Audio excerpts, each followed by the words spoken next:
오늘 함께 나눌 하나님 말씀은 고린도전서 12장 1절부터 11절까지 말씀을 보겠습니다. 제가 가진 성경으로는 신약 성경 279쪽입니다.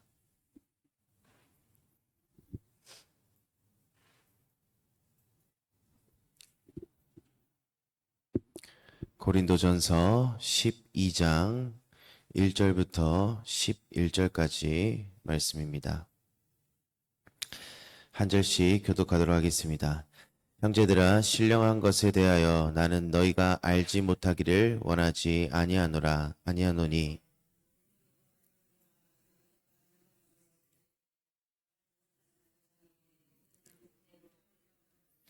그러므로 내가 너희에게 알리노니 하나님의 영으로 말하는 자는 누구든지 예수를 저주할 자라 하지 아니하고 또 성령으로 아니하고는 누구든지 예수를 주시라 할 수 없느니라. 직분은 여러 가지나 주는 같으며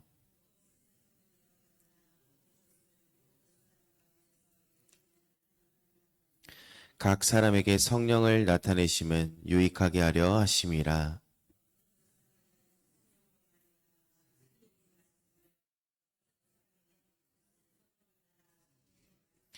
다른 사람에게는 같은 성령으로 믿음을, 어떤 사람에게는 한 성령으로 병 고치는 은사를,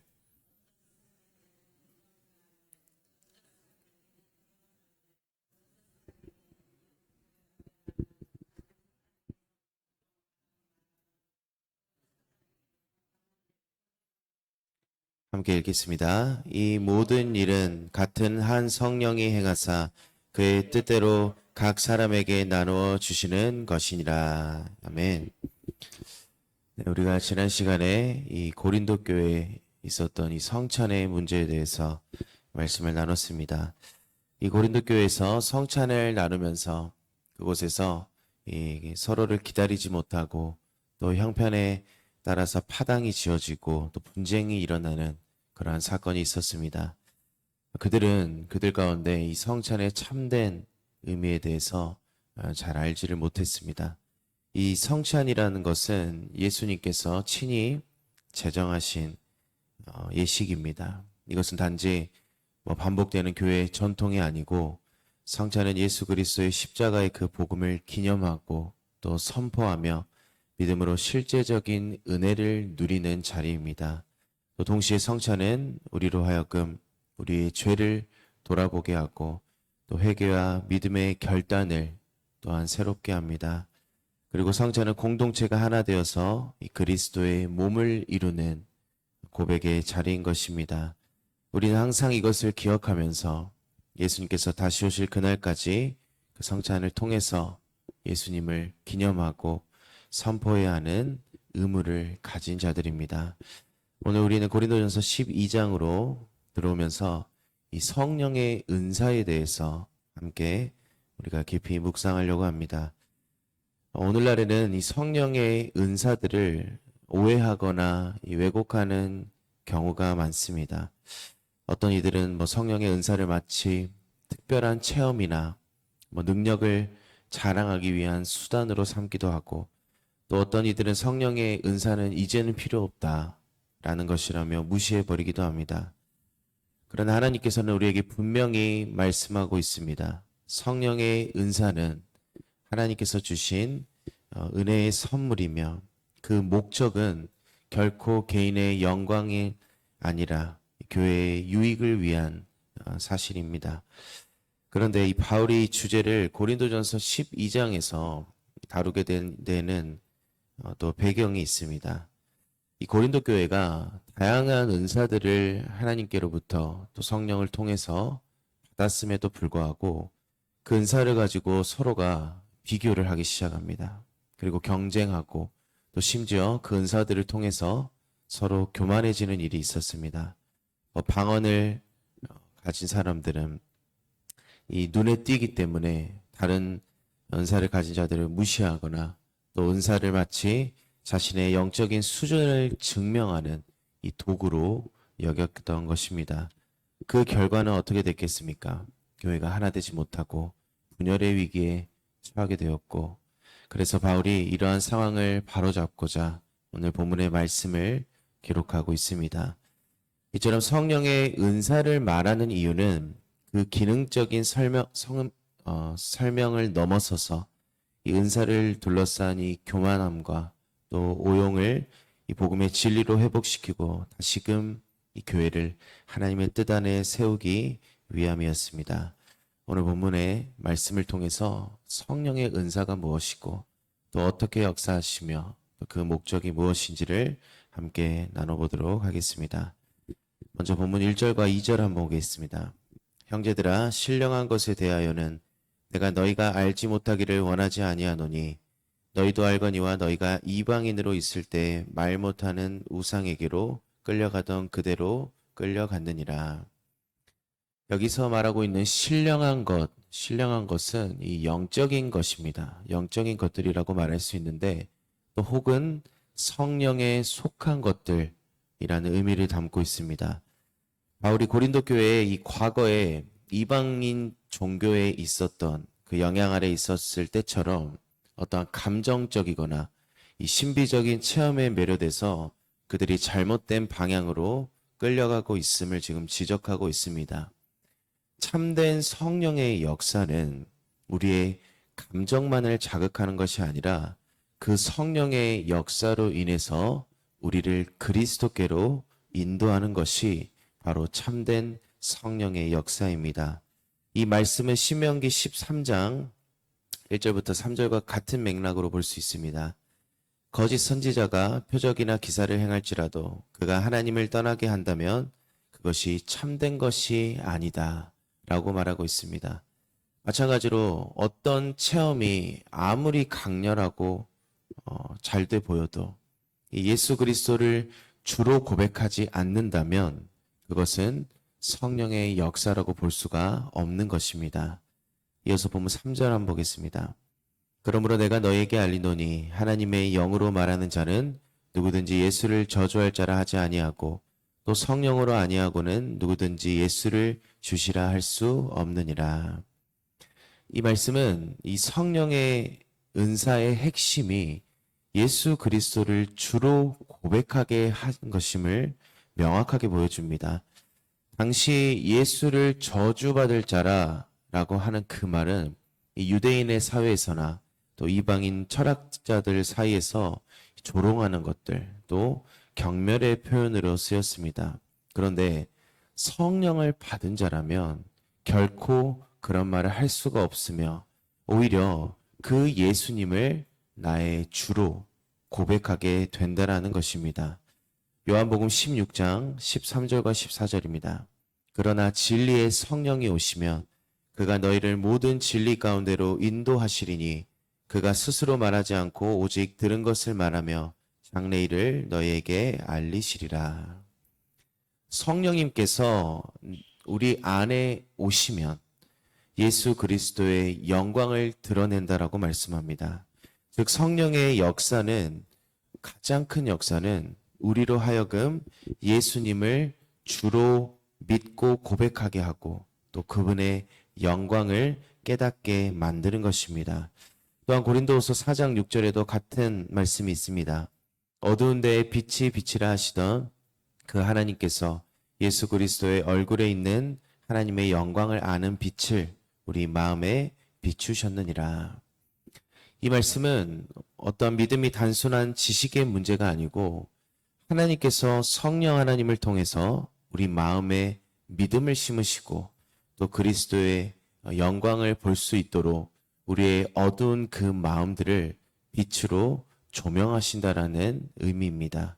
결국 예수님을 우리가 주로 고백하는 신앙, 그 고백은 단순한 인간의 지식이나 우리의 결단과 결과가 아니고 철저한 성령의 역사로 말미암은 전적인 은혜가 되는 것입니다.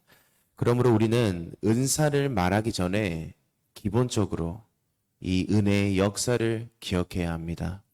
예수를 주로 고백한다는 사실 자체가 성령 하나님께서 우리 안에 역사하고 계시다는 증거이며 이것이 바로 은사의 출발점이 되는 것입니다.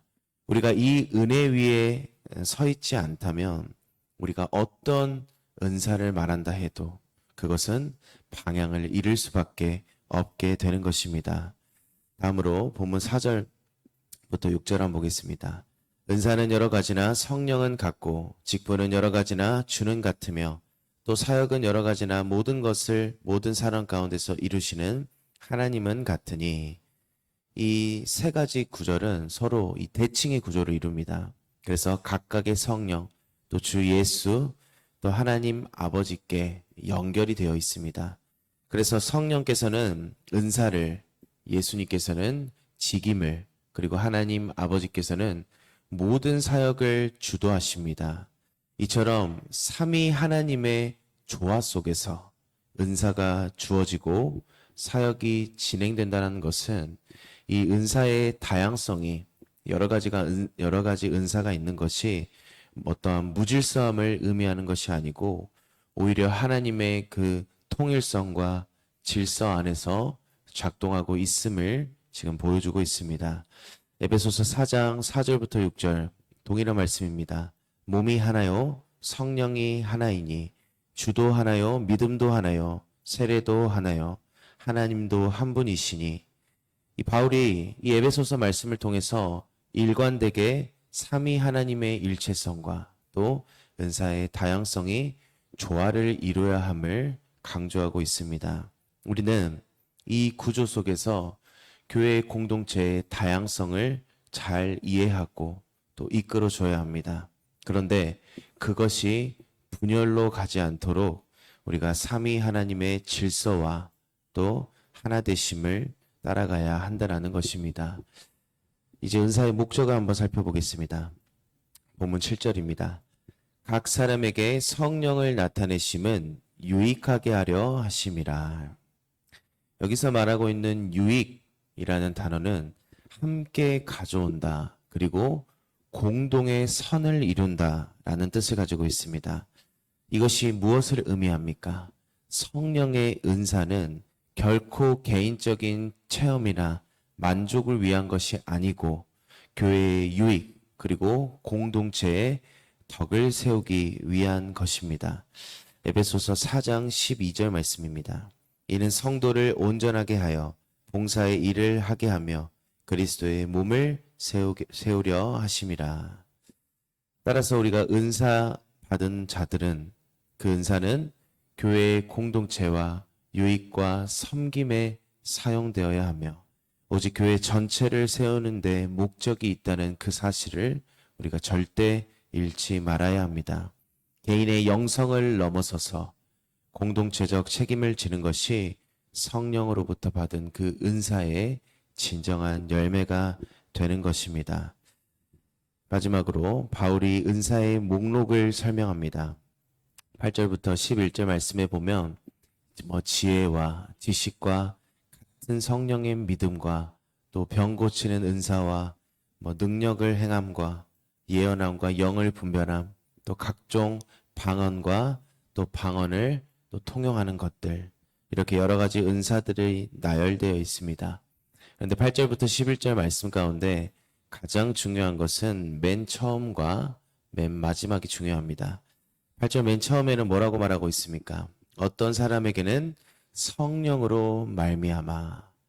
은사를 주시는 주체가 누구인지를 분명히 밝히고 있습니다. 은사는 성령님으로부터 우리에게 베풀어 주시는 은혜의 선물이다. 그리고 쭉 은사를 나열하고 마지막 11절 말씀만 보겠습니다. 이 모든 일은 같은 한 성령이 행하사 그의 뜻대로 각 사람에게 나누어 주시는 것이니라. 이 말씀이 가장 중요합니다. 바울은 이 여러 가지 은사들이 있지만 어떤 은사가 더 뛰어나다라고 강조하고 그 급을 나누지 않습니다.